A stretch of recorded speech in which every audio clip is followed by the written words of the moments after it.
Sim, foi uma experiência de uma projeção astral. Eu já tinha um pouco, assim, de conhecimento sobre essas coisas que a gente tá falando, né? E eu só me dei conta do que aconteceu depois que eu acordei. Eu lembro que eu encontrei um ser bem parecido com o que o Bashar descreve dos híbridos. Então, um ser meio com a pele meio pálida, com um olho bem grande. E era um ser feminino. E aí, a gente se olhava nos olhos. E aí, na hora que a gente se olhou nos olhos, eu senti, tipo, meio que seria um link telepático. De uma conexão. Eu nunca tinha sentido isso antes, assim. Nem na minha vida, nem nos meus sonhos. Nunca tinha sentido isso. E aí, a sensação é que eu era ela, eu era eu. Eu era ela, e eu era eu. Só que daí, quando tava nessa de eu era ela e eu era eu, quando eu me sentia eu era eu me sentia que eu era uma cobra.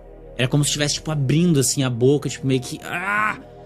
E aí eu era ela. Só que daí, na hora, na projeção mesmo, me veio que aquela cobra era só a minha mente física, o meu ego, o aspecto reptiliano, com medo, né, de morrer por causa da frequência dela ser tão alta.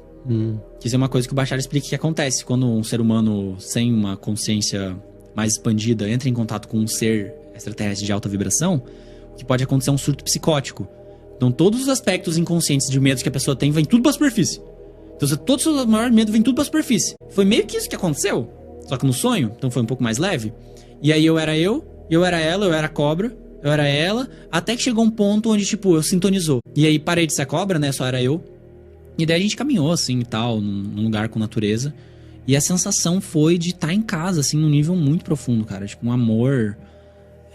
o medo de inexplicável, assim, cara. Não tinha medo, não tinha... Era só, tipo, um amor, uma compreensão profunda. Como se fosse um amor que não tinha como escapar de mim, sabe?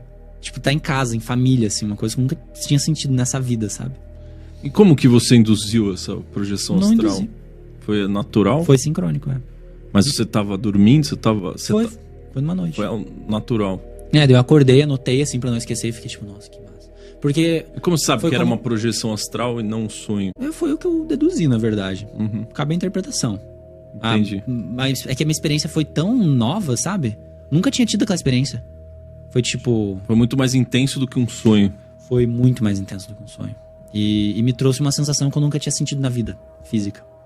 E te levou, quando você acordou, você continuou com esse sentimento? Toda vez que eu lembro dele, eu acesso, sabe? Assim, talvez não no mesmo jeito, mas eu acesso de alguma forma. Tipo agora, assim. Quem é mais sensível talvez tenha sentido, tipo, o momento que eu descrevi o que eu senti.